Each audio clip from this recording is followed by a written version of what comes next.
I could ask my, ooh, that's loud. If I could ask my fellow board members to please come be seated. Time to start this meeting. Two more.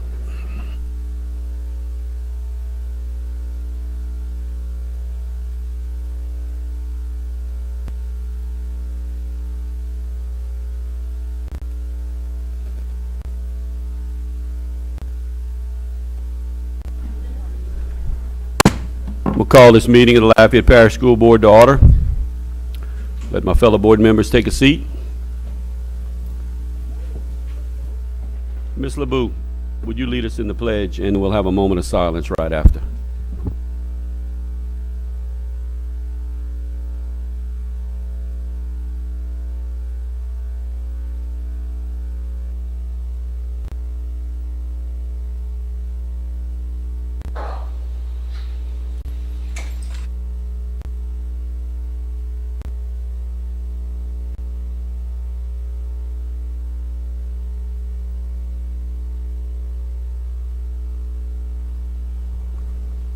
I want to thank all of you for attending this evening. Superintendent Trosclair, any opening comments this evening? Yes, thank you, Mr. Latchley. Good evening, board members, staff, and everyone in attendance this evening. I am pleased to report that we have had a very successful first day of school for all A and B students. I, alongside our district staff, have been touring school campuses providing support to our administrators. Our school staff are well prepared and everything ran smoothly. It was great to see students excited about their return to learning. All of the work and preparation of our employees is clearly evident, and reports from across the district have been positive. I would like to thank our schools that organized cleanup days with the support of parents and community partners. We are grateful for the many hours you all spent improving our campuses, particularly Ove Como High School and Broussard Middle School. LPSS is welcoming evacuees and new students to the district that have been displaced due to Hurricane Laura. Registration is being held at the Vermilion Conference Center located at 326 Gautier Road, 8 a.m. to 4 p.m. Monday through Friday. A few reminders for our parents. Next week, students grades 1 through 5 will report to school daily. Students in pre-K and kindergarten will attend using the A-B schedule along with our 6th through 12th grade students. A September reporting calendar and additional up-to-date information can be found on our website and social media page.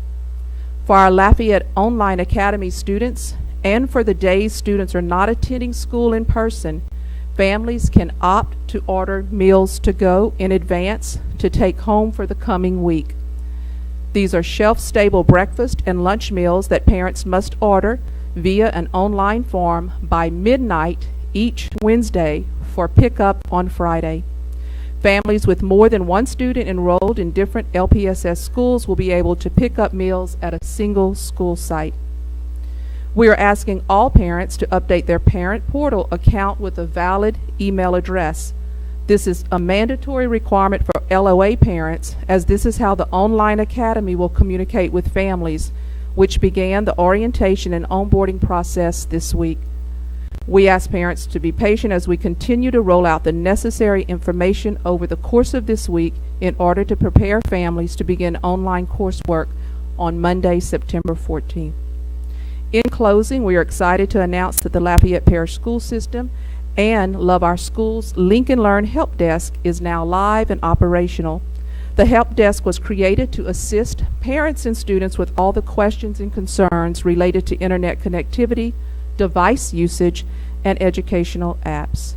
Visit helpdesk.lpssonline.com for 24/7 access to online support, or call 337-273-0755 from 7 a.m. to 4 p.m. Monday through Friday to speak with a representative. On our first day of operation of our help desk being live, we had about 600 calls to the help desk in day one. So already our families are finding that to be a good resource. Mr. President, this concludes my statements. Thank you. Thank you, Ms. Trosclair. Next item is 1.4. I'd like to make the introduction of Ms. Michelle Beal. She is a candidate for Division K K District Court Judge. Ms. Beal, if you come to the podium. Over here, ma'am. This one. Yes, ma'am. We'll give you 5 to 10 minutes to go ahead and introduce yourself and tell us about yourself. Well, thank you, board members, for allowing me the opportunity to introduce myself and tell everyone a little bit about myself. My name again is Michelle Bio. I'm running for District Court Judge, Division K here in Lafayette Parish. It is the seat currently held by Patrick Michaud. He's going to be retiring, so it'll be a vacant seat. Little personal background, I am married going on 24 years now to Lawrence Bio. He's an attorney here in town. We also have 2 children, both of whom are attending LSU in Baton Rouge right now. Professionally, I am a prosecutor here in Lafayette Parish. I've been with the DA's office now going on 20 years, but I started my career at the District Attorney's Office in New Orleans. And as you can well imagine, that's a very busy courthouse in New Orleans, so I got a lot of experience very quickly. It's not unusual to have multiple jury trials in a week. I actually have had multiple jury trials in a day. So I got a lot of experience very quickly while I was there. It's actually where I learned how to prepare a case for trial, how to present a case for trial, and how to run and control a courtroom. It also happens to be where I met my husband. So when we decided to get married, he suggested we move back to Lafayette. He was born and raised here, so he knew everything the area had to offer. So I have to say, I think it was one of the best decisions we ever made. We all know what a wonderful place it is to live here in Lafayette. So when I first got here, I went to work for myself in the civil arena. I practiced there in the areas of family law and employment law litigation. That means I handled cases involving divorce, child support and custody, community property, as well as sexual harassment and age discrimination cases. I had the opportunity to try cases across South Louisiana, both in federal court and in state district courts. I also went to work at that time with the Public Defender's Office, and because I had so much experience already from practicing at the District Attorney's Office in New Orleans, I was put in the position of a section chief, which means that I was supervisor of all the full-time public defenders, as well as carrying a caseload of my own representing clients with felony charges. I also had the privilege at that time to represent the office as one of the founding members of the Lafayette Parish Drug Court Program. And this is something that I'm particularly proud of because I think it's an extremely valuable program for our community. Anytime you can rehabilitate someone rather than incarcerate someone, that's a win-win for everyone. It's good for them, but it's great for our community as well. So I'm a big proponent of specialty courts, and that's why once elected I would like to continue with our specialty courts to further implement a veterans court and a mental health court. We've been fortunate enough to have Judge Jules Edwards at the helm and, for a long time, and he's run the drug court, and he's also got the ball rolling on a veterans court and mental health court.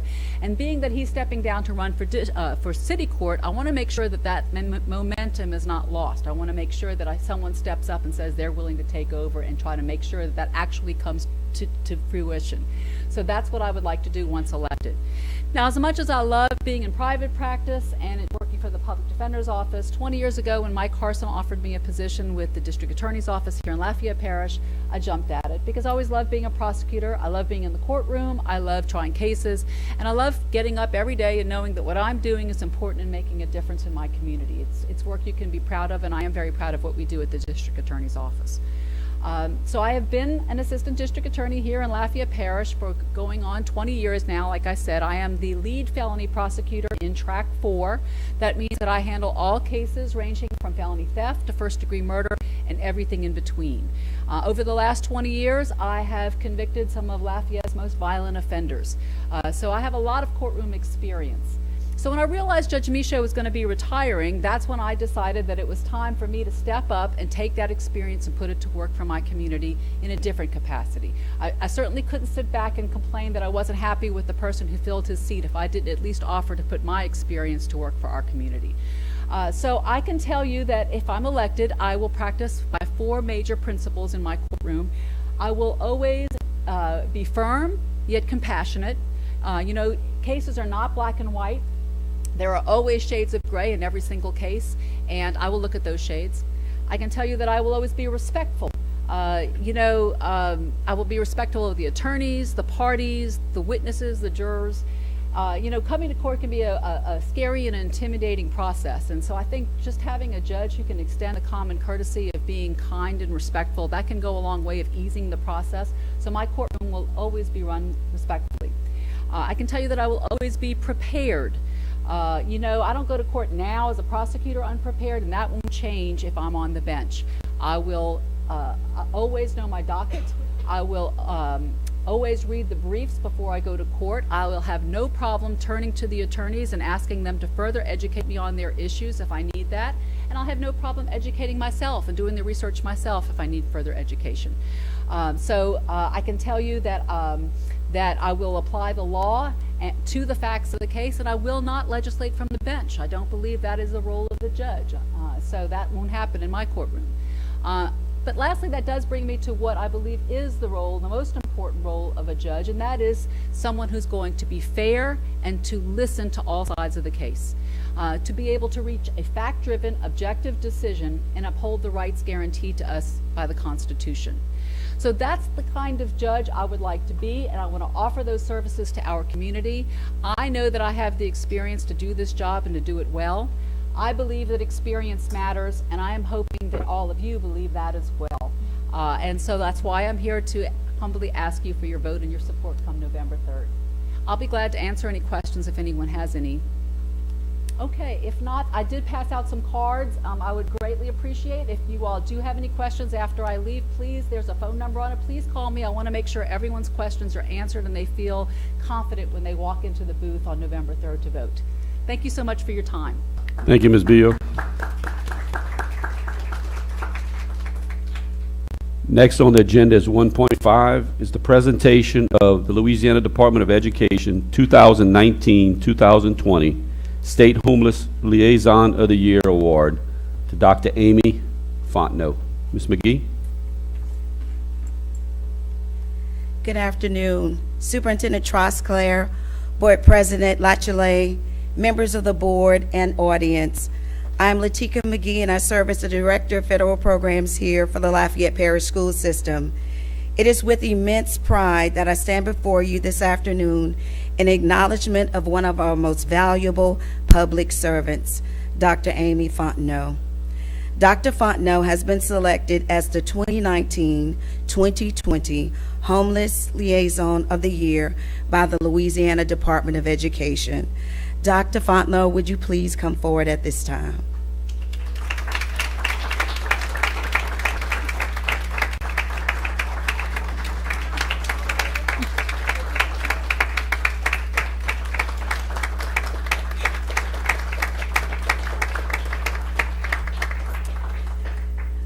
Dr. Fontenot and her team are champions for our homeless students and their families. She works seamlessly with her state, district, and school-level colleagues to ensure all barriers that impede homeless students' success are identified and eliminated. She is strategic in implementing programs that align with the needs of our students and seeks opportunities to collaborate with a variety of stakeholders beyond the school system. As our homeless liaison, her work efficiency, professionalism, timeliness, and all attention to detail are strengths that should be celebrated. Serving on several advisory committees, including the Homeless Advisory Council for the Louisiana Department of Education, Dr. Fontenot is a dedicated, hardworking professional. During a recent monitoring of the Louisiana Department of Education by the United States Department of Education, our homeless education program was selected as a model for the site visit. Today, we salute and present our official certificate of appreciation from the Louisiana Department of Education to Dr. Fontenot. Superintendent Trosclair, will you please come forward with the certificate, and President LaChalet, would you please join her? So, Ms. McGee, I would like to say, Dr. Fontenot, congratulations. One of the first things that I learned about Dr. Fontenot before even meeting her was the impressive graduation rate of our homeless students in Lafayette Parish. It's 98%, 98%, which is just amazing. And that's because she builds relationships, she checks on them, she'll drive to make sure they have the materials they need and keep them on track. So for that and for those 98%, thank you very much. Great job.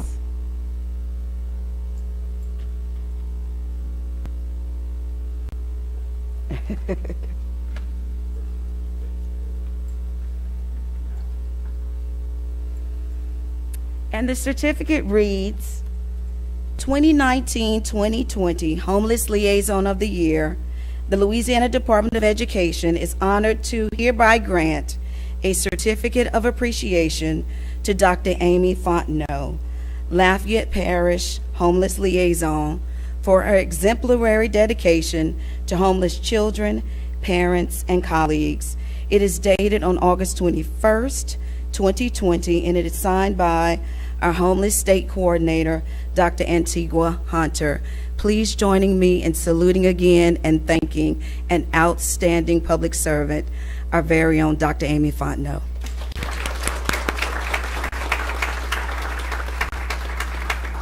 Mr. President, can I say Yes. a few words? I had Sure. flowers for Dr. Fontenot, and I forgot them in my refrigerator. I'm so sorry, but at work. But I just want to say recently I was approached by a family that was in crisis, and when I say that the level of professionalism that she showed, it's going to make me cry, but thank you for all you do. It's really important.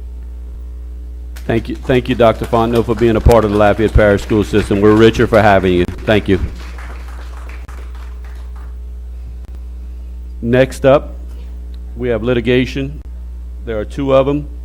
2.1, discussion and or action concerning pending litigation in the matter of Verna Jolivet versus Lafayette Parish School Board and Employee Risk Management Services, docket number 19-04062, District 4, Office of Workers' Compensation, State of Louisiana. And we also have 2.2, discussion and or action concerning pending litigation in the matter of Pat Cooper versus Lafayette Parish School Board, suit number 2014-5941, Division K, 15th Judicial District Court, Parish of Lafayette, State of Louisiana. I will accept a motion to go into executive session. Mr. President, I move that the board go into executive session to discuss the matters of Verna Jolivet versus Lafayette Parish School Board and Employers Risk Management Services, as well as the matter of Pat Cooper versus the Lafayette Parish School Board, suit number 2014-5941. I'll second. We have a motion by Mrs. Santani, seconded by Ms. Morrison. We'll do a voice vote. All in favor say aye. All in favor say no. We will go into executive session.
All right, I'll accept a motion that we go back into regular session.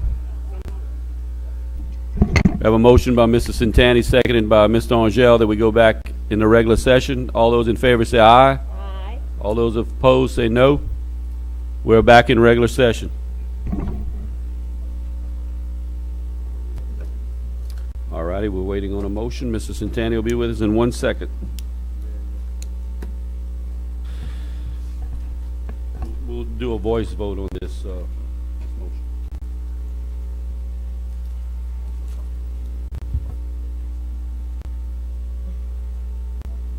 Over there.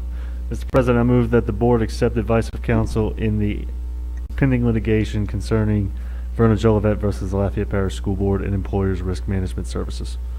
Second. I have a motion by Mr. Centani, seconded by Ms. Morrison. All those in favor say aye. Aye. All those opposed say no. Motion carries.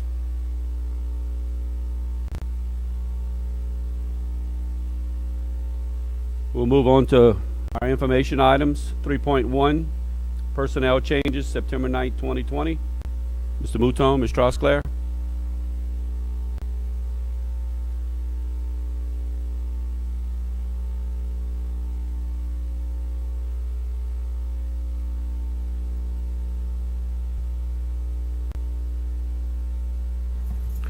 Good evening.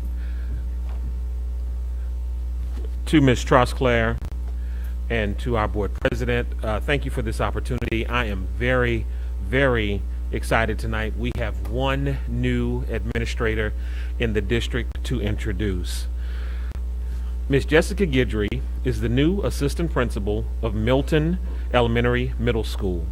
Ms. Guidry has 12 years of experience as an educator.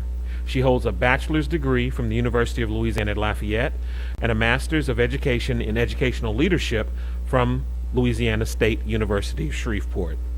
Ms. Guidry has served as a 5th grade teacher at Alice Boucher Elementary, an ELA teacher at Acadian Middle School, an English teacher at Westgate High School, and has most recently served as the master teacher at Westgate High School.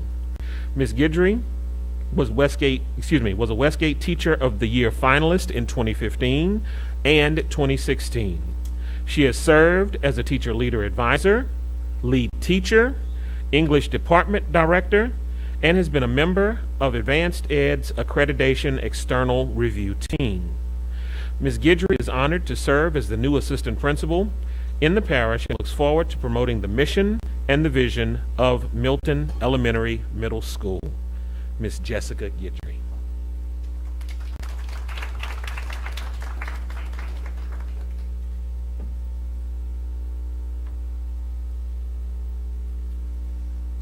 Good evening, Superintendent Trosclair, board members.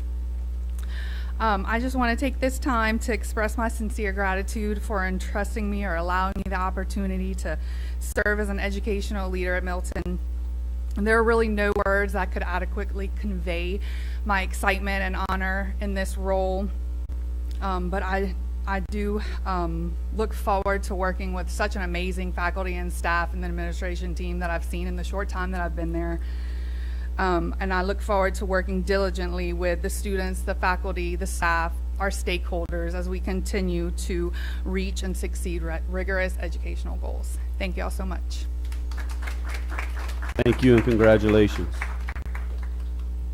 Thank you, Mr. Mouton.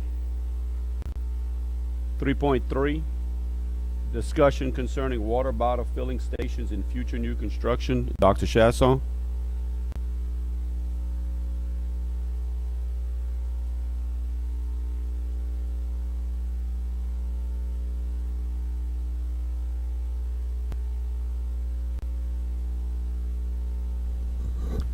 This is Ms. Ashley Hebert from the American Heart Association.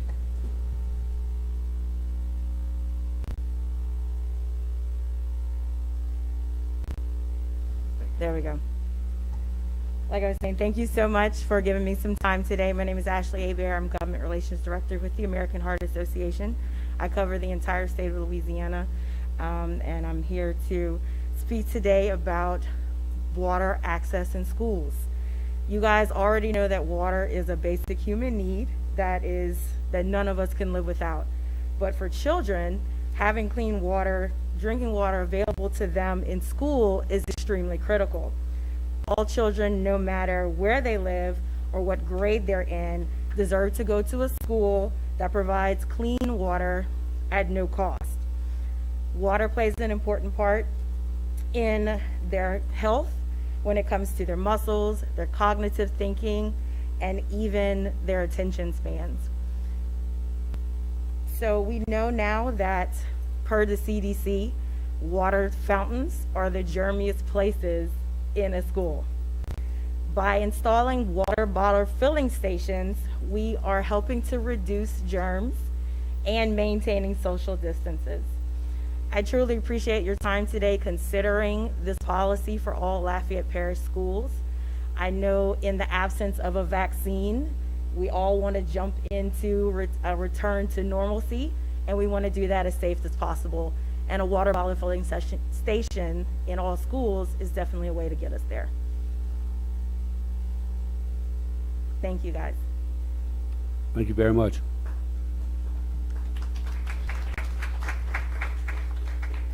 Anything else to add to this, Dr. Chasson?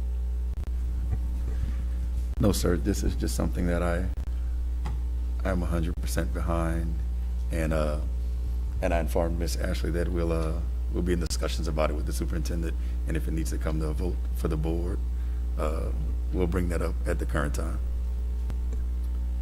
Thank you, sir.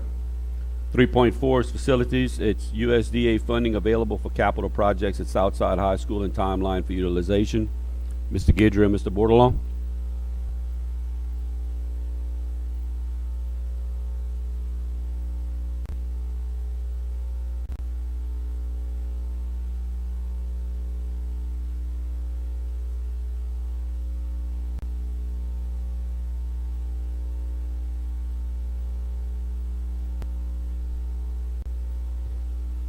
Yes, so the item we have on the agenda is a reminder of where we are with regards to the Southside High borrowing from the USDA.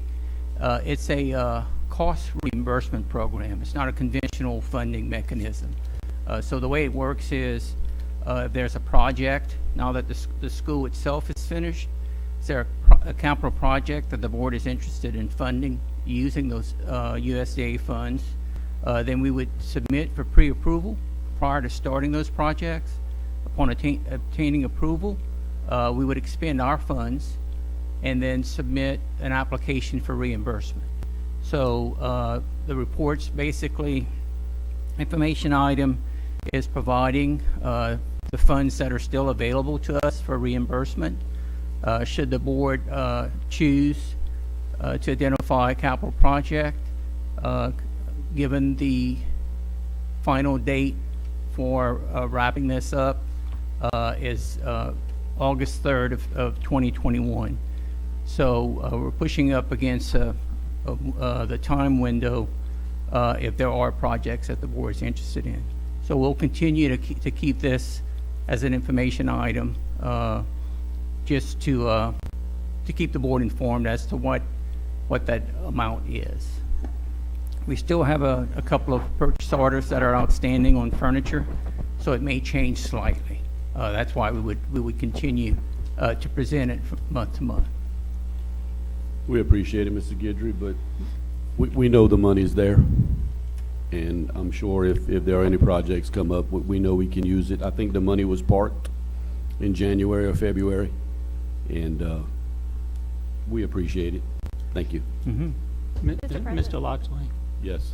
I'd like to ask Superintendent Trosclair to visit with Principal Cassidy, her leadership team, and maybe student leaders and also parent groups, and really ask the question, you know, given the timeline and the available funds that are set to be used up by the drop-dead date of August 3rd, I'd really like to know what would the school most need that could be considered appropriate for these funds, and bring some recommendation back to the board, maybe at the next board meeting. I'd hate to lose the opportunity to fund whatever the school truly needs, given that this money is there. And by us not using the money, we really don't take advantage of not spending or using this money until the last payment on this debt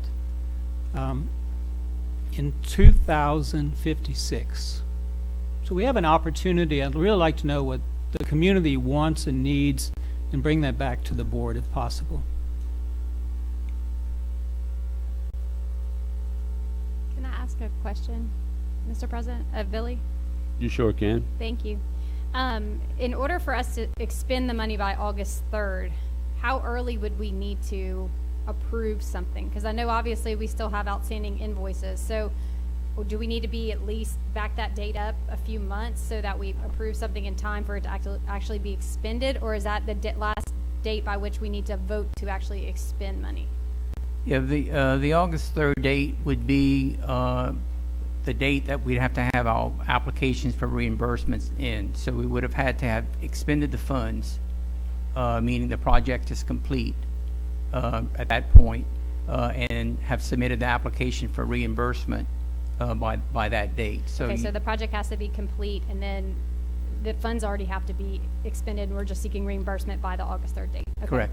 Mm-hmm. And then one more question. I know that we do, is it LOA that we do some testing and evaluations at Southside? Is that correct? No longer. No longer? That program's no longer housed Okay, there. just wanted to see if that was something that we needed to re-examine. Thank you so much. Thank you. Mrs. Santani? Mr. Guidry, if you're going to insist on putting this on the agenda every month to remind us how much money is there, would you please include a future value calculation of the $563,000 over 480 periods at 2.375% to see what it will ultimately cost the school system if we insist on spending this money? Sure. Thank you. A subject that'll never go away. Consent agenda. I will read the items. If any board member would like an item pulled, please do so. All items pulled will be discussed separately. All items not pulled can be discussed as a group. I remind everybody, if you speak to an agenda, please make sure your comments are germane to the topic and that topic only. You'll be limited to 3 minutes, and you may only speak for yourself. 4.1, discussion and or action concerning approval of sidewalk servitude at GT Lindon Elementary. Pull that, please. District improvements, discussion and or action concerning the 2020-2021 pupil progression plan. 4.3, employee services, discussion and or action concerning the supervisor of transportation job description. Discussion and or action concerning the supervisor of child welfare and attendance job description. That was 4.4. 4.5, discussion and or action concerning the revised master teacher job description. 4.6, employee services, discussion and or action regarding the revised school social worker job description. 4.7, employee services, discussion and or action concerning the transportation coordinator job description. 4.8, employee services, discussion and or action concerning a revision to the 2020-2021 salary schedule. Pull that, please.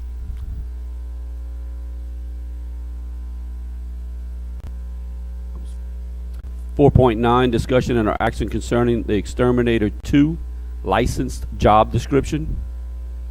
4.10, discussion and or action concerning approval of dedication of servitude of Edgar Martin Middle School. 4.11, discussion and or action concerning budget to actual reports for August 2020. 4.12, discussion or action concerning the grant fund summary for August 2020. 4.13, discussion or action concerning the 2019-2020 final budget revision for applicable funds. 4.14, discussion or action concerning bid award for bid 24-21 track and field equipment. 4.15, risk management, discussion and action concerning revision to policy EBBI COVID-19 public health emergency.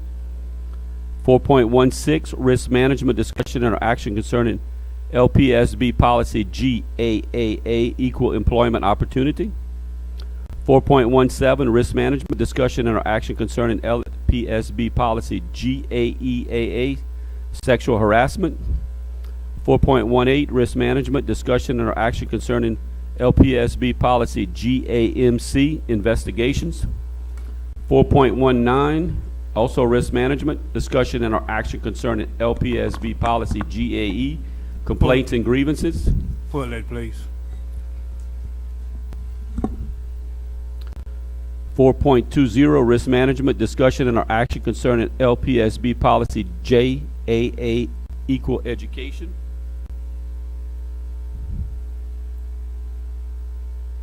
4.12, Discussion and or action concerning LPSB Policy JCEA, Student Sexual Harassment.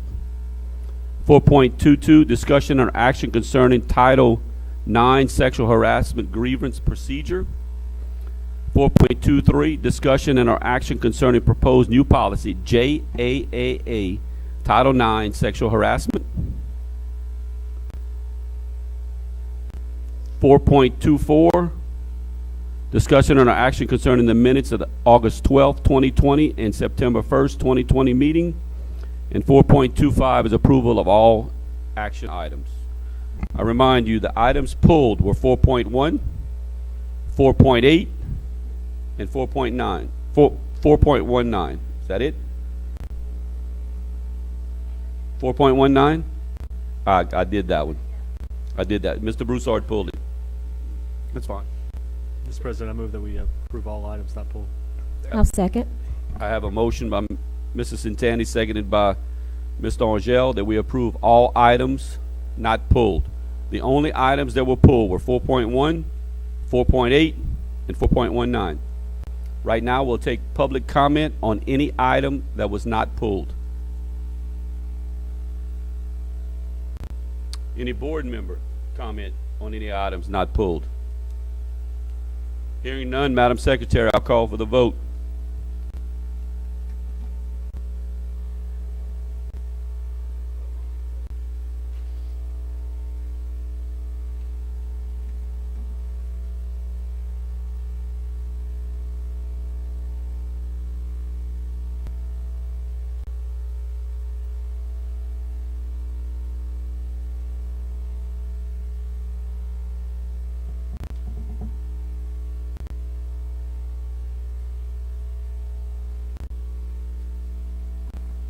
Nine for, none against. Motion carries. We'll now move on to the items that were pulled.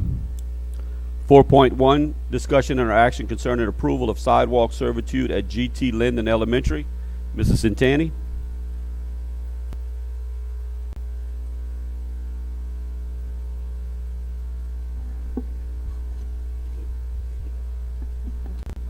I didn't pull it, but I do have a motion. If you, so I'd like to move that the board approve a sidewalk servitude around the playground at GT Lindon Elementary School.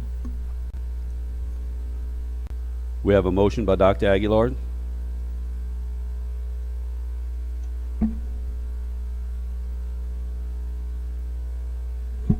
I'll second for discussion. Seconded by Ms. Morrison. Is there any public comment concerning this item? Mayor Ritter?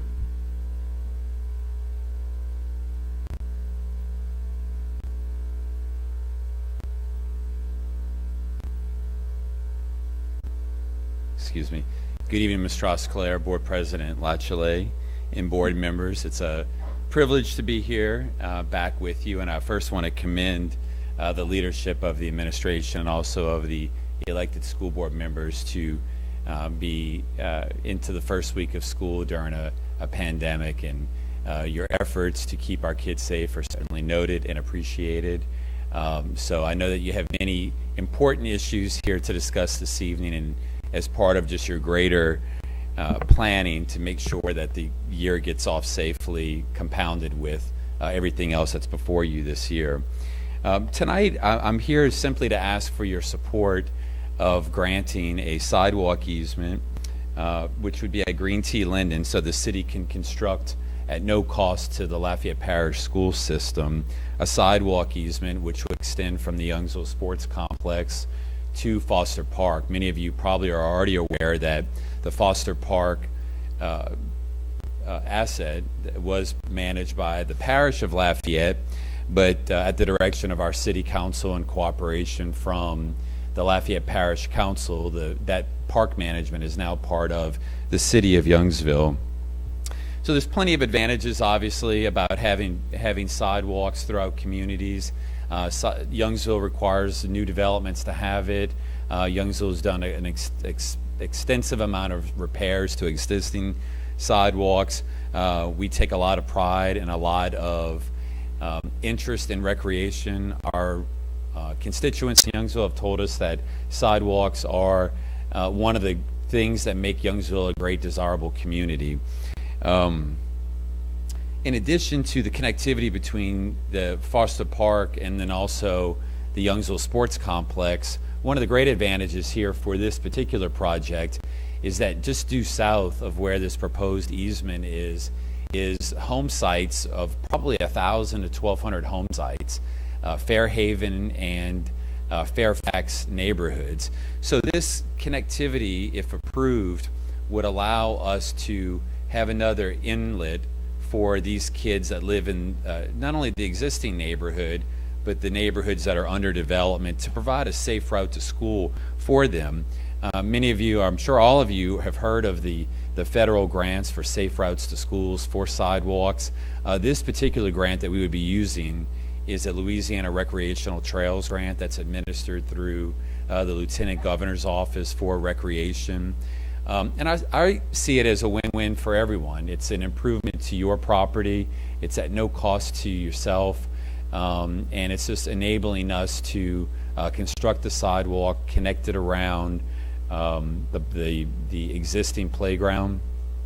I will, if I could, I have received a little bit of feedback about there being a safety concern if this sidewalk is constructed along, on the back of Green Tea Lindon School. And that was something that kind of surprised me, because today there's, I think it's a 5 or 6 foot fence in that area. The school system has installed a culvert and a gravel driveway to the same area where the park is located. So today anyone can drive off of Railroad Street to the park at the fence line and drive completely around it. I'm not here to compromise the security or the safety of any of our students. Certainly I would consider you guys to be the experts in that space. So when that concern was brought to my attention, I think the question that I would ask is the safety concern any more magnified if we have an 8 foot wide sidewalk on the outside of that fence line today, as opposed to the gravel driveway and culvert from Railroad Street, where you can have vehicular traffic up to the same fence and same park line? Because it's up to interpretation on what your individual opinions are. I suggested that the citizens of Youngsville, I was prepared to offer $7,500 to potentially offset the cost of upgrading the fence around that park, should you really feel that it is a safety concern. It's my understanding that the desire would be to put an 8 foot wire fence there, but it's also my understanding that there's not another 8 foot wide fence at any campus around the system. And I didn't go too far, but just in my own neighborhood, Youngsville Middle School has a sidewalk, a fence, and a playground. And I believe, in my memory, I believe the school, just as another example, would be at Congress and Ambassador Caffrey, where there's a sidewalk, a fence, and a playground as well. So I'm here to work with the school board. I appreciate your leadership and the job that you do, certainly in this challenging time. I met with the superintendent, I guess about 2 weeks ago, and I felt bad for engaging her time during trying to get school started back for a pandemic. But representing the citizens of Youngsville, I don't want to lose sight of what our long-term goals are, and long-term goals are growing responsibly, and making sure that we're not just focused on quantity, but also quality. And these type of connectivity issues help us achieve the desired lifestyle that our residents would like. In my final note, I'll just say that I have met with the property owners that are adjacent on the south and then also on the west.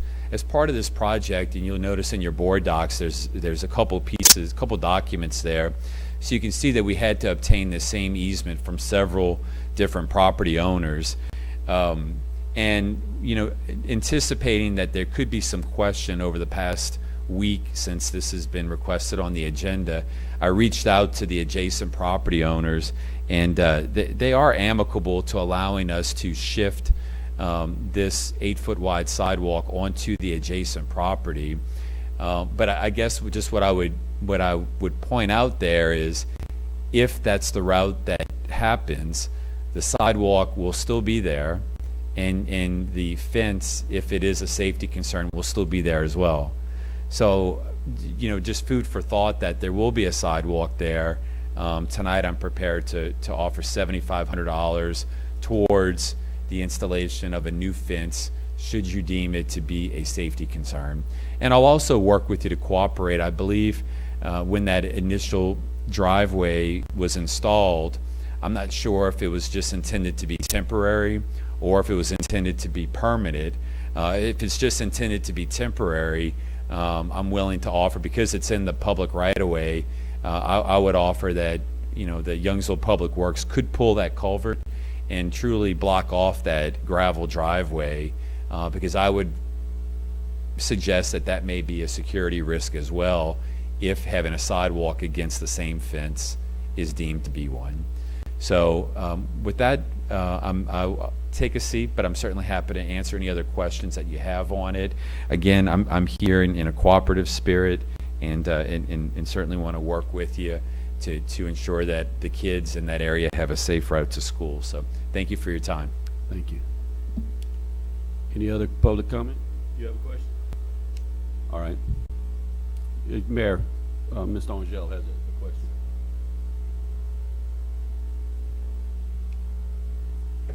Yes, sir.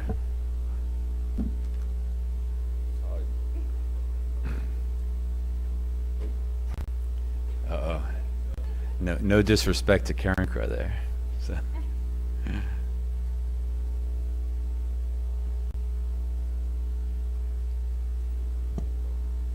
First of all, I want to welcome you here tonight. And as a former mayor, as you well know, in Karen Crow, I think working together is a good thing. And I want to talk. I'd like to ask you a couple of questions about the fence. Yes, sir. I think I appreciate the offer.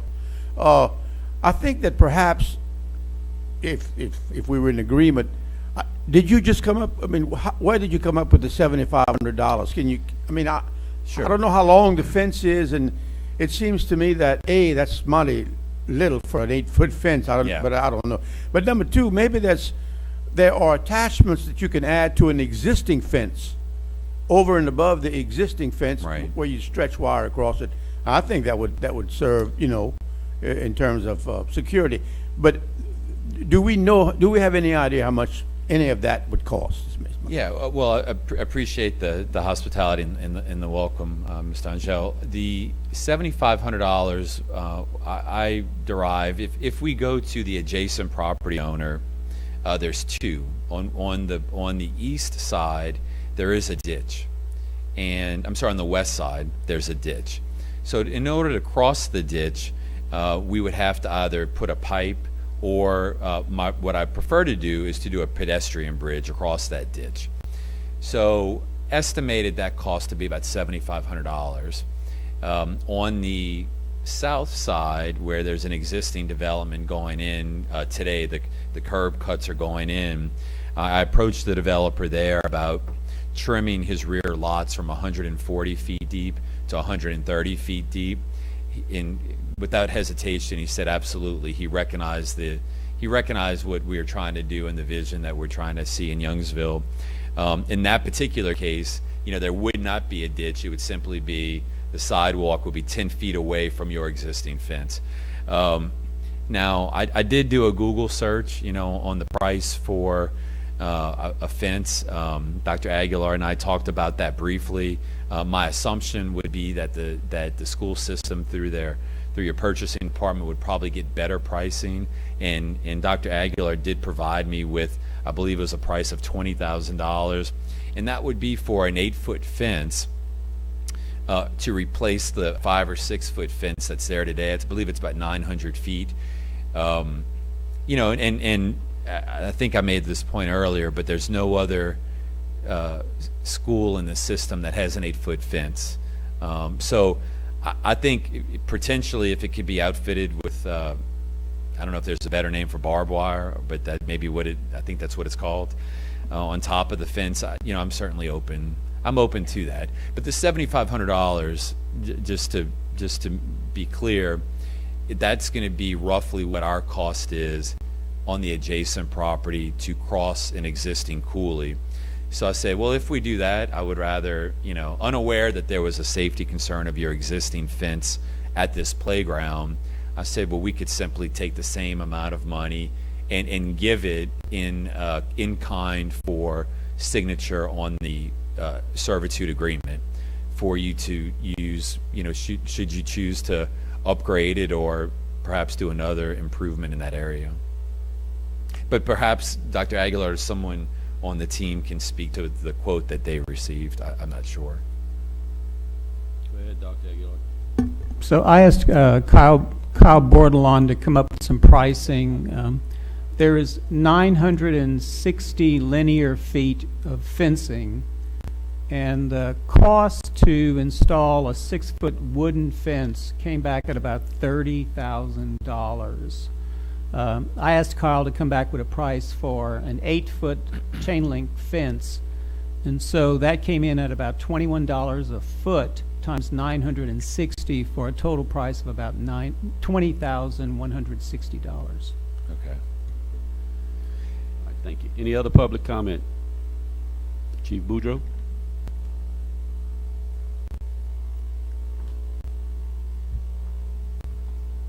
Thank you, Mr. Mayor. Good evening. As always, my mayor's a hard act to follow because he's very good with wording, and I'm not so good at it, and I'm not very politically correct. So tonight, while considering the request for a sidewalk right away, I think all political hurt feelings and pettiness need to give way to what is right for the children of Youngsville as well as for the taxpaying citizens. The sidewalk is a much-needed safe travel way to the school. There's the start of a 1,200 household subdivision being built in phases right behind the school, and this sidewalk will not only provide a safe way travel to the school, walking distance for the kids, but it will already relieve a horrendous traffic problem in that area. As you're all well aware, there are 2 schools within 3 blocks of each other, where on the average 400 to 600 cars at each school go through that we have to manage and keep things flowing. Some things that I think this board needs to consider: every year since taking office, our city administration has placed 5 to 7 free officers at the beginning of the school year for over 2 weeks to help traffic flow evenly and to teach the parents that have been in the past and the new parents on how to go. And throughout the year, I provide 3 to 4 officers at no cost to this administration to keep things going. I thought we were all in this working together within the betterment for the kids, and I think that this is something we can work on together. The talk about safety concerns because of the fence around the playground, as you heard, you already have a fence there and you have a driveway that goes right up to it. So that concern stands today, and if you still feel it's a concern, if we didn't contribute to $7,500, then you would have to do the whole cost. So I think it's a good partnership for all of us to try to work together. I ask that we put all personal and political feelings aside and do what's best for our citizens, and most importantly, the children, and grant the right-of-way. Thank you, Chief. Any other public comment? Mr. Boudreaux? What's that?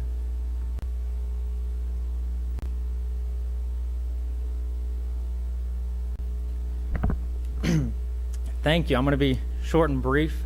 Thank you, Superintendent and the board. So the writing's on the wall. It's clear. There's 2 issues here that is raised. One is security, and the other one is obviously money. That is the biggest issue, I think, here. I think the money issue is tied with the security issue. Without the security issue, no money are coming out of any one of your districts. It's not coming from the school board. As you heard from the two previous speakers, the problem's there today. If the sidewalk easement is not granted, it's there tomorrow. So the problem, if there's one there, still stands no matter what the decision is tonight. I would just ask that you would take consideration. It's going to cost you $0 for a sidewalk easement to better the community and quality of life. I think that's important. And I mean, like they said, put politics aside. At the end of the day, like I said, $0 are coming out of every one of your districts to help this. I understand that there's been, you know, the USDA money was discussed earlier. It's tension, obviously, with, you know, this part of town and the money. There's no money involved here. And before I go, I just want to thank the school board members that pushed really hard to reopen schools this week, because I know that was a fight in of itself. So I appreciate every member that decided to stand strong and reopen schools. So thank y'all. Thank you, Mr. Boudreau. Any other public comment? We'll now open the floor up to board member comment. Ms. LeBeau. I just want to thank Chief Boudreau and Mayor Ritter for coming out today and advocating so heavily for improvement in quality in our area.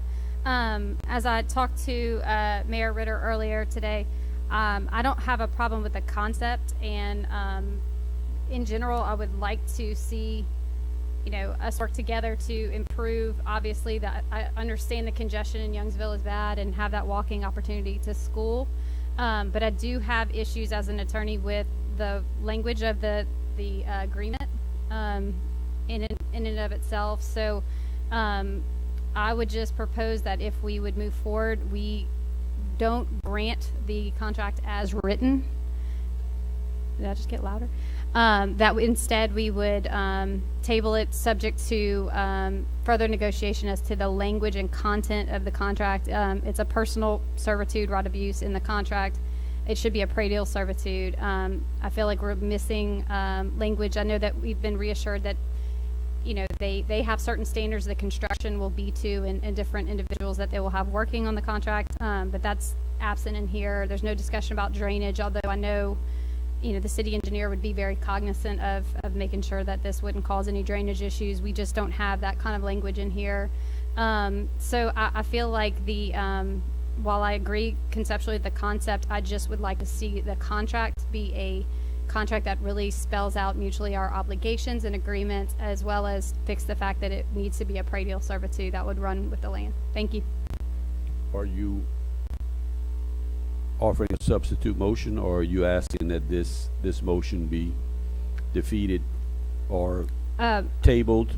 I would like to propose a motion, a substitute motion to I actually thought about this all day, how I could word this. You can ask for it to be deferred. Yeah, to defer granting of this servitude agreement pending further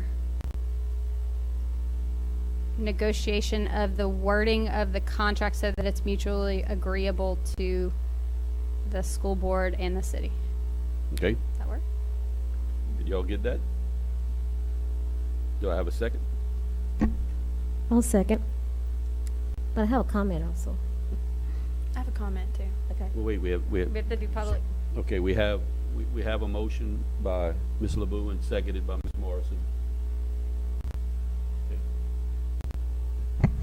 We'll now open it up with a substitute motion for public comment to defer. This is to defer. It is not to defeat it. It is to have open dialogue.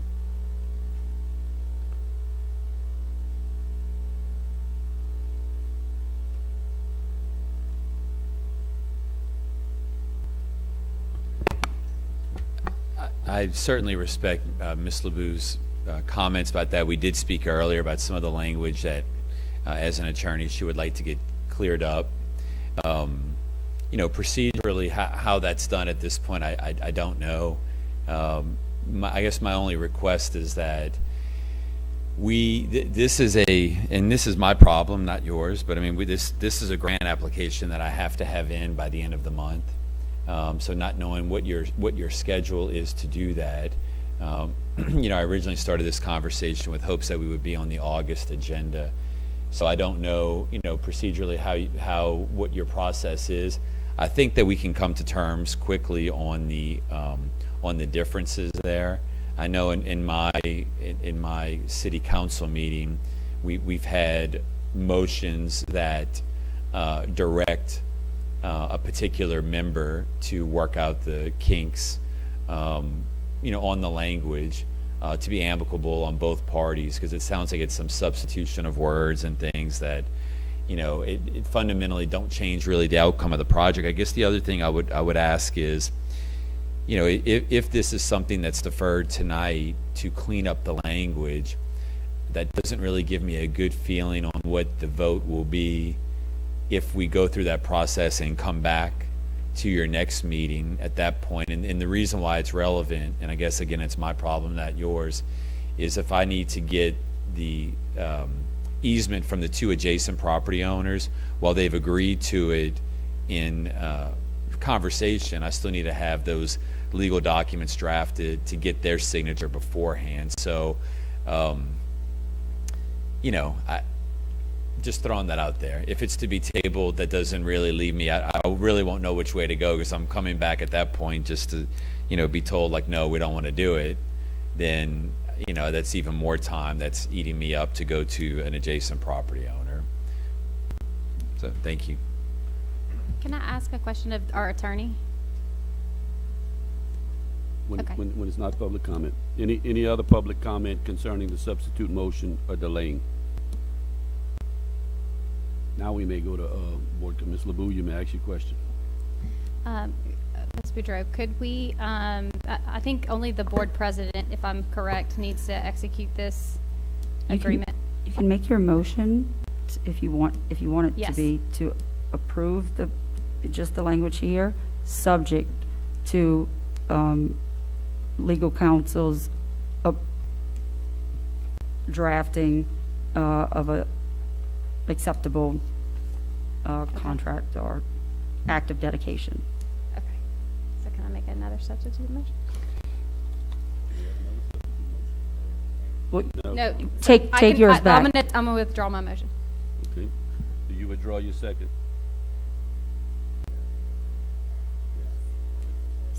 All right, we're back to the original motion. I want to move to approve. Can I do it? I would like to make a motion to approve the contract pending our attorneys. You read this right here, read the whole thing, and then say subject to legal counsel. Okay. So let me get the motion done back.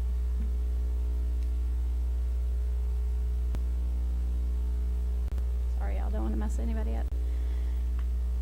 So I want to make a motion that the board approve a sidewalk servitude around the playground at GT Lindon Elementary pending, subject to our attorney's approval of the final language of the contract. I'll second. Motion by Ms. LeBou, seconded by Ms. Martin. Substitute motion that the board approves a sidewalk servitude around the playground at GT Lindon Elementary, subject to, well, it's not up yet for me to know the whole motion. I was trying to memorize everything she said. That's the motion. So we have another motion, substitute motion on the floor. Any public comment? That the board approve a sidewalk servitude around the playground at GT Lindon Elementary, subject to approval of the final language of the contract. No public comment? Board member comment. Ms. Mason? I'm not sure if I need to make another substitute motion, but You may not. okay, so here's my comment. You know, as a mom with kids who walk to school, I am in full support of having a sidewalk. And I think that it's a great benefit for the kids that go to Green Tea Lindon, for any of the kids in Youngsville that walk to the sports complex. I think it's a great thing for the whole community. My only issue with this is I feel that $7,500 is very low for a 320-yard fence. I would not feel comfortable, approving this, even with the language change, with such a low amount of money. If it's zero cost to LPSS to do this, I'm 1,000% for this. But if it takes money away from the education side of our schools, I would not be for this. If the city of Youngsville wants to step up and say, we're going to pay for every extra cost, concerning this sidewalk, then I'd be all for it. But as it stands and the way it's written right now, $7,500 seems extremely low. Can I ask a question? Yes, you can. Okay. Kyle Bordelon, would you mind? Can I ask a question of Kyle Bordelon? Yes, you can. Okay. Kyle.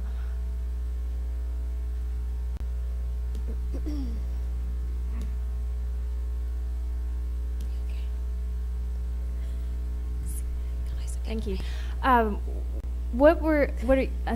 Dr. A, I know you said you had Kyle possibly do what were the estimates that you were finding for the improvement to the fence? Because I don't have an issue with the security, because I believe it's already secure because we have our kids out there. But just with the addition or any sort of adjustments, do you have a ballpark estimate for what it would cost us, or what would be above $7,500? Yes, I've got some approximate numbers. I did speak to one of the local fence companies, Daily Fence Company, and if we wanted to put a 6-foot wood fence, that would cost us in the neighborhood of $33,600. If we wanted to change the 5-foot chain link fence that's there now to a 6-foot chain link fence, that would cost us somewhere in the neighborhood of $16,300. And if we wanted to change to an 8-foot chain link fence, that would cost us somewhere in the neighborhood of $21,000. Okay, thank you. Can I ask a question of the mayor who's here? Yes, you can. Okay, Mr. Ritter, would you mind? Thank you.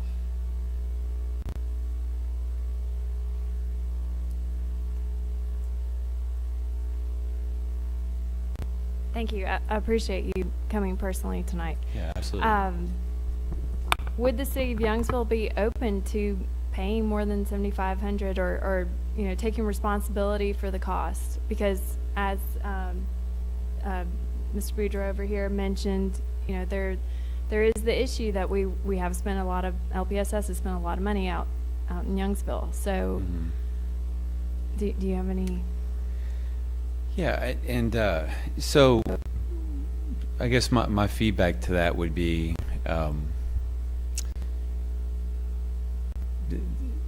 and not to belabor the point, but I mean, this sidewalk the fence is existing today, and I would tell you that when I met with Superintendent Trosclair, Dr. Aguillard, myself, I think the chief was there with me. Associate Superintendent Touche met me out there one day. We were able to drive right up to the fence immediately. We could have driven around the entire field. So, I guess I take a little bit of an issue if there's a security issue there now, because it's not being addressed. Now that you've identified it, we've just exposed to everyone watching this meeting that LPSS feels like there's a security issue with the fence there, with no plan to remedy it, because perhaps there's been too much money spent in that side of town. But simply to negate that concern is where we came up with the $7,500. I would be willing to, on behalf of our taxpayers, increase it to $10,000. But I guess what I just want to remind you of is the sidewalk will be there 10 feet over with no improvement or contribution from the taxpayers of Youngsville, 10 feet over in Kane, Fairhaven development, or it could be on your property with the contribution. So, as I mentioned before, I'm certainly not the security expert, on it. I don't know if changing it to a 5 to a 6 foot fence is really adequate. I mean, how do we know that that's adequate? I mean, a 5 to 6 foot fence at the cost of $20,000, I don't believe that that's adequate. I would probably say if there's a concern at a 5 foot fence, why stop there? Maybe it should be 8 with barbed wire, and maybe if there's an existing security issue there, let's pull up the temporary drive and really limit 4 cars going there on an afternoon like we just did last week. So I am very appreciative of everything that's been spent in South Lafayette Parish. I'm grateful for that. I know you guys have had to make tough choices. Fortunately, in Youngsville, all of my council members are at large. So here I can only imagine the decisions you must be making, because you hear that you have $500,000 that could be spent at Southside, and only Southside. And how do you justify that to someone that's still looking for improvements to the school that's in your neighborhood that hasn't had any improvements? So I get that. I had a gentleman call me the other day, and he said, my road still has some flooding issues, but you just built a brand new beach volleyball complex. And it's a true point. What I wanted to say is that's a separate tax. I can't use that money on this, but it's a harder explanation. And for those of you in the public eye, I can see how perception's reality there. So to answer your question, Ms. Mason, I think we can go to $10,000, and I'll go to $10,000 with good faith, knowing that you're really just going to be spending $20,000 on a fence that's giving you really 1 foot, and I would probably venture to say that that's negligible, and I don't think that it's going to make any difference whatsoever whether it's a 5 or 6 foot fence. But I respect your opinion on doing that. So thank you. All right, thank you. I just wanted to be clear. Earlier I did state that I think that the fence is secure, and we wouldn't have our kids out there if we didn't think that. And thank you, Mayor, for coming. So I guess my follow-up would be, then why if the fence is secure now, what will change, with the construction of a sidewalk? Right. That's next to Which it. is my next question. May I ask one more Thank you. question? I'm sorry. Ms. Trosclair, would you mind? The mayor said that you did go out there and look at the fence. What's your opinion, please? I did, and our concern as far as for the security is that fence runs right along where the student swing sets and things are playing, and we were concerned about foot traffic that close with the fence, that someone was able to come over, or that perhaps with the neighborhoods coming up, that there would be quite a bit of traffic. I think originally it, at least as explained to me, Mr. Ritter, was the goal was to connect a recreation center perhaps to, is it Foster Park back there? So we did go out, and that was the one concern that I did voice, was the concern of foot traffic and our children playing there. I don't believe that that's it's not a road that goes back to where you're talking about. Yes, but that was our concern, was to have a higher fence. We had asked absolutely for a privacy fence, just so that we just felt safer with the two neighborhoods coming up. We knew there would be quite a bit of traffic, that right now there's no foot traffic back there. That was. Thank you so much. That's all my questions. Any other board member comment? Dr. Chasson. I had a question from Mayor Ritter. The question is, I wanted clarification on the gravel driveway. I didn't understand that comment. And then I have a question for Chief after that. So it was probably, and Kyle can probably remind me, but I believe, Dr. Chasson, it was probably 2015-16 where there was a request for a culvert to be dropped, basically to fill in the ditch, pipe crossing at the ditch with a gravel driveway that is in the curve of Railroad Drive, which enters the school board's property on side of the playground at Green Tea Lindon. My speculation at the time was that it was to help access the back of the playground, perhaps because there was new playground equipment coming. I don't know that it's still used there. So while I was thinking about the safety concerns that were brought up, just in my own sense, doing a safety assessment of the area, I said, well, perhaps this is an area that if it's not being used, we can, I'll offer our staff, since it's in the city's right of way of the road, pull it up, basically abandon that driveway, so that would limit vehicular traffic from going back there. It is private property, it is your property, but the day that we met out there, I mean, we had 4 cars out there, right up to it rather effortlessly. So it's on the school board's property.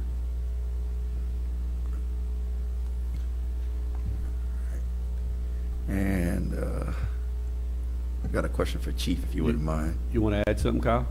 Kyle would like to add something to your answer to your question, Dr. Chessel. There are 2 purposes for that gravel driveway. The first and foremost purpose is for us to be able to get our grounds maintenance equipment in there to cut the grass on the playground. We have a truck and a tractor that goes out there every 7 to 10 days to cut the grass on the playground. So we could not get to the playground from the front of the school. So when we purchased the property, we purchased all the way out to Railroad Avenue so we would have access to get our vehicles in. The second purpose of that driveway is for emergency egress purposes. If there's ever any kind of emergency where we can't exit the kids to the front of the school, we can always go to the back playground and then get them out through that gravel driveway to Railroad Avenue. Okay. Thank you, Mr. Bordelon. All right. Chief Boudreaux. Yeah, for Chief, my second question. I'm sorry. I was telling. Okay. Telling Chief So for Boudreaux, Chief, my second question is, I don't know if it was something that you were reading, Chief, because it kind of threw me for a loop, and I don't mean to be controversial, but I have to ask, because I looked up at the time and I saw a couple of people's faces, and their faces kind of crumpled, sort of. You had mentioned politics aside, and I wanted to get clarification on it. And I know you said you don't speak very well, but it seemed like there was some meaning behind it, and I just want to get a good understanding that those first 2 sentences, what exactly did that mean? Well, there was some feedback about there still being some hurt feelings over the Butler buildings that were denied by our city council without some adjustments to them, as well as some hurt feelings over the tax. They did not feel that our city administration had supported that tax big enough. And I'm asking that those kind of feelings go away. We're in a partnership together. And if you're talking about safety for the kids, I would think that I would be close to an expert on the safety for the kids, since I provide the safety at the schools. That sidewalk will be a barrier for any car being able to get there. It will be another deterrent from somebody being able to drive right up to the fence that you already have. You deemed it safe now. Why is a sidewalk going to put any more of a hazard? If anything, it's going to create another safety barrier. Gotcha. Thank you, Chief. I appreciate you elaborating on that. Chief, I have a question. Ms. Morrison? What about the concerns Ms. Troxclair had about the added traffic with the added subdivisions? What does that look like to you? And like with kids playing, the foot traffic, or and like people coming back and forth. If that's such a big concern, I'll talk about Youngsville Middle, where the buses go and drop off. Those gates are left open at all times with the kids playing on the playground right there. So I would say that it's not that big a concern with the foot traffic, because what you either have people that are very health conscious that are going to be out there exercising. You're going to have maintenance crews from the sports complex going over there to do. And my police department is 1 block away from there.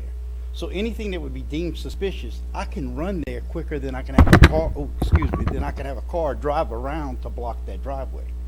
So, and with the sidewalk being there, we're going to be more safety conscious, and we'll be doing a lot more extra patrolling in that area. So if anything, you're getting a lot more added security at no cost. I have another question about cost in general. So it's not going to cost us anything. You're just asking for a servitude to use our property. It's not going to cost us anything. So, and we're going to have estimates in the new agreement, intergovernment agreement, stating that Youngsville is responsible for the cost of all of the repairs, whatever it costs to get it done. Forever and ever. Okay, I just wanted to make that clear. Okay, and Chief is going to make sure that the kids are safe and secure. That's my job every day. Okay, all right, just wanted to make sure of that. Thank you. Any more board? I have one more question. One more Just time. One more question. If I was listening to Kyle say, that's where our maintenance crews come through, we'll still be able to bring our maintenance crews around, correct? There will be like a nice drive-in for them? Yes, there's, so what we've requested is a 10-foot easement, 8 of which would be the sidewalk. I believe there's still maybe at least 7 feet on each side. The sidewalk's going to be constructed of concrete, so it still can still serve its original purpose and intent. I don't see it's not. I'm not asking you to change what you're doing. I just simply brought up the driveway when I started looking at the larger safety components, just from my own assessment. But no, ma'am. I mean, it would still be available for the lawn crews by all means. Right, and so will the city's lawn crews, or will our lawn crews have to edge the sidewalk? Yeah, no. So this will be the Youngsville Parks Department, because what they will be using it for also, since it connects the 2 Youngsville parks. The groundskeeping crew will be maintaining that easement. Thank you. Mrs. Santani, and then I think Dr. Shasson had another question. All right, Mrs. Santani. I just wanted to say I spoke with Mayor Ritter and the younger Mr. Boudreau earlier today. I didn't have the pleasure to speak with Chief Boudreau, but it's always nice to see you, Chief. It's fondly now that I remember the work that went into creating the SRO program in 2018. It was not so fond at the time, but I thought we came up with a real solid safety plan for our students. I wanted to point out that we did a comprehensive security survey of our campuses in 2018. I don't want anybody to get up to that microphone again and say that we have no plan to rectify security concerns at our school. You understand? We understand the situation in our schools. The fact of the matter is, this 960 feet of 5-foot-high chain link fence, Mayor Ritter, I told you this afternoon, it's not the only 960 feet of 5-foot-high chain link fence we have in this system. We know that. They're everywhere. But just because we have 5-foot-high chain link fence on some other campus doesn't mean that if we go to rebuild a fence, we're not going to rebuild it to the security concerns of the current day. The fences on the other campuses were built many, many years ago, before the world evidently went nuts, when children could play in the yard and behind a chain link fence and be very safe.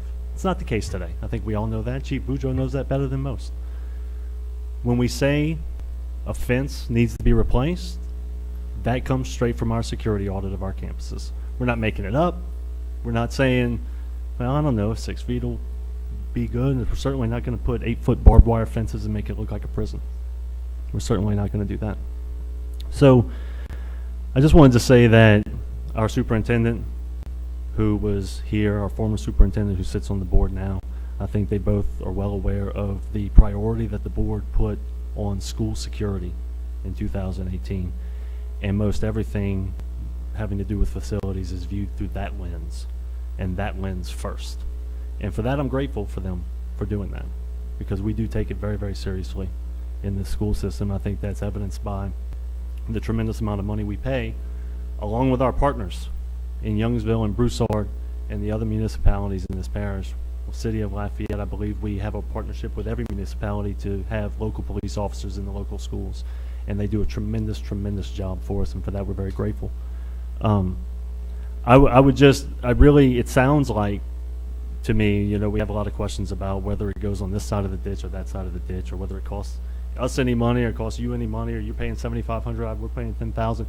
It sounded to me like you could just move across the ditch and have the agreement signed tomorrow. You've dealt with government before, right? Yeah, you're probably aware that the glacial pace at which we move, and the amount of deliberation and the amount of caucusing and voting and approving that we have to do.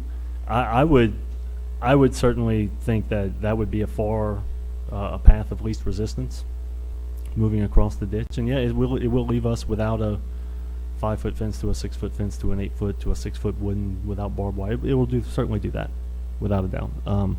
But from thinking of you selfishly, I figure it would save a lot of time. Certainly, I figure you get it done in a lot less time than to travel here and answer questions and things like that. So, I feel like this is not going to be in the complete best interests of the school system. I noticed the 7,500 isn't even in the agreement anywhere. It is on the agenda, and I certainly believe Mayor Ritter would never in public say he would pay for something and then not pay for it. But it just, along with Ms. LeBou's concerns about the plating and everything, I feel like this is not ready to be approved yet. I don't think I can support it at this time. Thank you, Mr. President. Thank you. Dr. Shaston, you had another question, sir? All righty. Gosh. So this is 1, this is 2, maybe this is 3. So as Ms. Morrison is talking, she says the cost is 0 to us. And I'm looking at other folks nodding yes. I'm asking Ms. Morrison what cost she was talking about as far as like the servitude or just everything, because it is going to cost us money, but everybody's nodding yes. It does cost us money, right? Can somebody verify it, like this does cost us money? If we change the fence, if we do nothing with the fence and go with the servitude, you walk away with nothing to pay for. It's if we upgrade the fence, and I think I can speak to that and give a little insight. We're redoing things at Acadiana. We're building a new press box. We have, I would think, on the top of the stadium, I'm going to guess it's a 5-foot fence. Believe it or not, we got students who like to try to sit on that thing. Well, my request now is to go for a higher fence. So it kind of feeds to what Mr. Santani's saying. When that stadium was built in 1970, don't know if that was happening or not. It was a different time. So as we move forward, we are upgrading and doing things. And I think the $20,000 is for an 8-foot fence. I think it was $16,000 for a 6-foot fence. But just to inject that. But yeah, Dr. Chasson, you're correct. If it's just a servitude, it costs us nothing. Okay. If we upgrade while we're doing it, if we take Youngsville's 10,000 and put our own 10,000, we get an 8-foot fence. Correct, Mr. Bordelon? Yes. 16 was for 6 foot. 20,000 was for 8 foot. So it's not a foot. Okay. It's 3 feet. Now, can some knucklehead still go over an 8-foot fence? I think if somebody wants to do something, they'll figure out a way, whether it's 5, 6, 8, 10. But yeah. Right. The actual substitute motion to defer, I don't see it up anymore. To defer with that was taken away. Okay. The new motion is that you would approve this, subject to legal counsel approving the final language and working out the crossing the T's, dotting the I's, and so forth and so on. Okay. Probably somewhere in there involve me in this, I guess, somewhere. Yeah, definitely. Yeah. Okay. And include, the issues that we talked about, drainage. If there's any compensation that's going to change hands, all of that needs to be included within the contract and not inferred. Now, you can grant the servitude tonight. Take the mayor's word on the 10,000, which I would pretty much believe him, and not necessarily have to upgrade the fence tomorrow, because you would have to come back to the board. Somebody would have to come. Dr. Aguilar would have to come back to the board for the money, our portion, because that's not in this motion at all. So that would be a whole separate ball game. really what you're doing tonight is voting yes or no on a servitude with the mayor's assurance that there's Right. $10,000 out there. So what is there for the attorney to, because. The language. But that confuses me a bit. So the attorney is gonna determine we're gonna approve, the attorney is gonna determine for us whether the language meets. Correct. Our specifications? Correct. Correct. That's a tough. No. That's a. So Because we that would be puts determining legal words only, and right, also that the. puts the attorney in a very bad spot, y'all. Right, I mean, not specifications, not just things we discussed tonight. Right. That's not what we're talking about. We're talking about whether it's legally sufficient. Right. And also, we're not putting dollar amounts in here because that's not addressed anywhere. That's not in a motion anywhere. Correct. That's also not in here. So. There's when it no- come- So So then I'll guys, withdraw listen, my so. motion. That's so not let part of me- an, So let me be clear. The position that we're potentially about to vote on puts our attorney in a very bad spot. And I'm sure her bosses would recommend that we clarify. If you guys want to go with this, fine. If you don't want to go with it, fine. But to then, hey, we temporarily like to do it, but figure that out at a it later needs to be a point. pre-deal servitude, not a personal one. That's legal words. correct. I mean, those sorts of things, not specifics that you just talked about out here tonight, and make sure that's in there, make sure that's in there, not things like that. Who's the maker of the motion right now? Me, Ms. LeBeau, and that's would you why like to withdraw my it? original motion is probably closer to what I wanted to say, which was defer until we negotiate the terms of the. I wish this would have been on the August, that it wouldn't have come to us the Friday before Labor Day weekend with individuals having so many questions. Okay, so I just want to get clarification. Was it withdrawn or not? If you withdraw this motion, we go back to the original motion, which is Dr. Aguilar stating approve the easement, and you can vote yes or no on that. I'll withdraw my motion. Okay. Correct. Ms. Morrison withdraws her second. We're back to the original motion. Can I get that put back up on the screen? Yeah, well, you can vote on this one. Okay.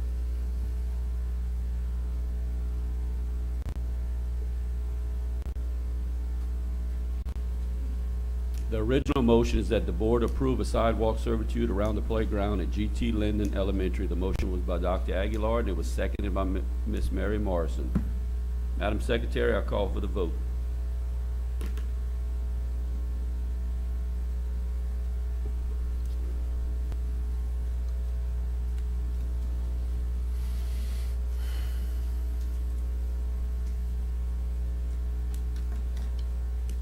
And don't feel bad, Chief Boudreaux.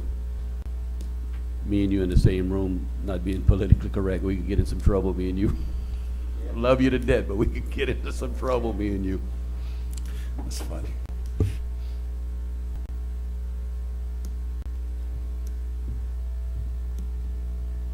Five, for, or against. It passed. Motion carries. We're gonna hold you to that 10,000, you know that.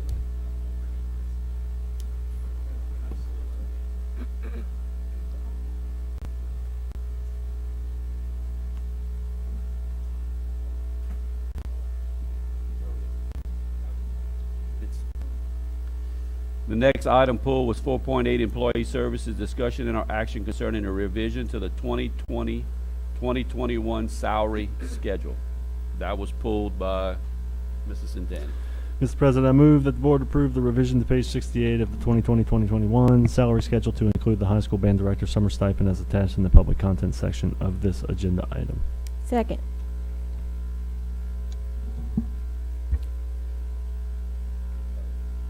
Motion by Mrs. Centennial, seconded by Ms. Morrison. Is there any public comment on this motion? Any board member comment? Mr. President, I just have a question from Mr. Guidry, or Ms. Gardner or Mr. Mouton, whoever the appropriate staff member is. This is something that was left out. Is that correct? Yes. Okay, so this is not an additional cost to the salary schedule or the general fund or anything like that? This is simply something that we budgeted for that was left out of the salary schedule? Yes. Perfect, thank you. Any more board member comment? Madam Secretary, I'll call for the vote. Oh, I have just one question All right. for the superintendent. Does this alleviate does this cover the occupational therapist and physical therapist, and everything is covered with their salary schedule now? No, those are not there. That's going to be a service contract. That's not in the salary schedule. Because I saw them listed on the salary schedule. That's why I was So, curious. Ms. Gardner, they're not in here. Yes, Mr. Mouton's been working with Ms. Boudreau. Mr. Mouton, she's asking about the occupational therapist. She's saying that it was in the salary booklet. On the physical, they are listed on there in the salary schedule. Where are we? 4 point, what is it?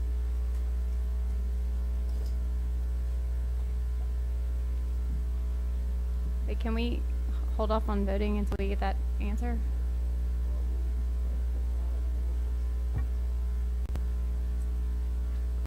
I don't believe you can make any changes to to any other area of the salary schedule because it was noticed as page 68. Okay. And as long as y'all are clear on the fact that they are included in there. Right, and Ms. LeVue, we'll answer that question. Okay. Thank you. Thank you.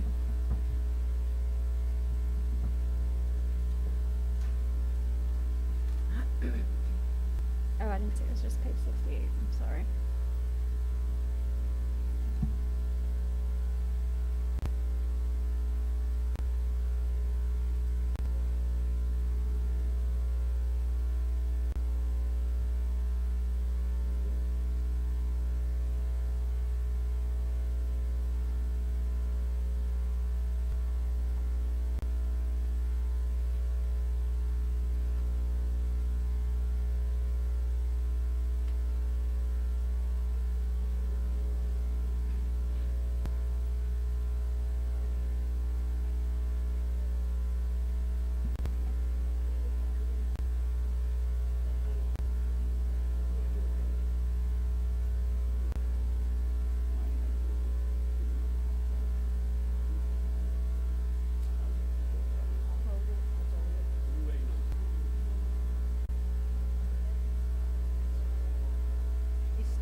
Nine for, none against. Motion carries. Final item, 4.19. Risk management, discussion and action concerning Lafayette Parish School Board Policy GAE, complaints and grievances. Mr. President, I pull that. Motion to defer. Okay, we have a motion to defer 4.19, seconded by Dr. Chasson. Any board member comment? The comment is only to defer. Public comment, I'm sorry. No public comment. Any board member comment on deferring this item? Hearing none, Madam Secretary, I'll call for the vote.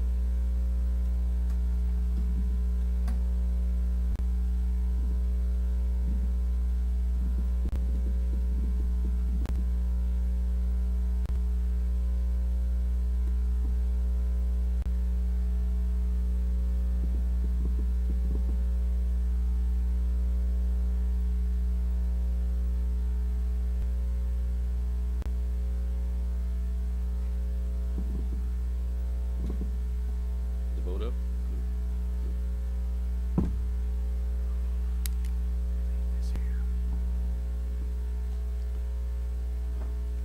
There we go.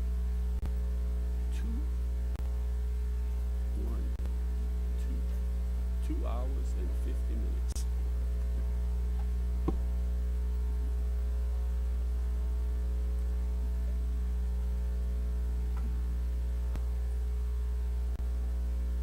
Oh, we have a trash can right here now.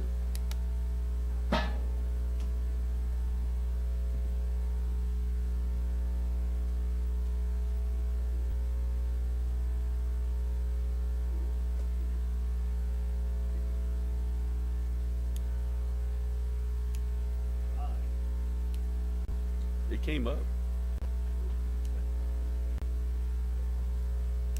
It didn't come up on yours?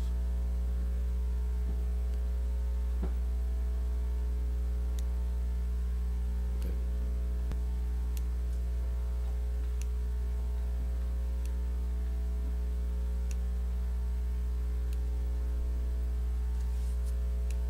I don't know, we waiting on anybody? 9 for, none against. Motion carries. Anything else? That's our meeting. Meeting adjourned.